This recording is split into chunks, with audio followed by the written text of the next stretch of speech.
ज्वाइँ साहब ससुराली आउनु भएको छ, बोलचाल छँदै छैन। गोमन सर्पले फन्ड फुला जस्तो फुक्क फुलेर बस्नु भएको छ त के भयो? सोध्नु नि तपाईँको बहिनीलाई। खाली माइत बस्या छ, घर जाने छाडघाट छैन। यसरी एक्लै बस्ने भए त बिहा गरेर के मतलब हौ? नरिसाउनु न ज्वाइँ साहब, अब आइहाल्नु भयो, 2-4 दिन बस्नुहोस् अनि सँगै लिएर जानुहोस्। ए मसिनी बहन तला भनेर भाडा काट्नु भन्। कुखुरो खान्न रहे म। पहिला त कुखुरा भनेपछि परानै पर्थ्यो त, के भयो अहिले चाहिँ? अहिले मन फेरे त मेरो जिब्रोले नि स्वाद फेऱ्यो। त्यसो भए खसी खानुहोस् न त ज्वाइँ साहब। ए मसिनी खसी ल्याउनु भन्।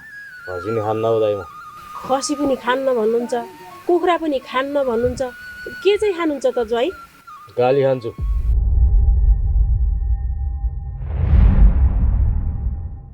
ए यो घर नजानाले गाली खानु परेको छ। आमाको किच किच, छिमेकीले बुढी पहिला गयो क्या हौ भन्छ। नचाहिने कुरा गर्दा त अहिले घुच्चुकमा हान्छु। अनि को त्यो मलाई पहिला गयो भन्दै कुरा काट्दैन नि, त्यसको त फेरि कना पुगुन्जेल मुख च्यातिदिन्छु नि। भयो चुप लाग।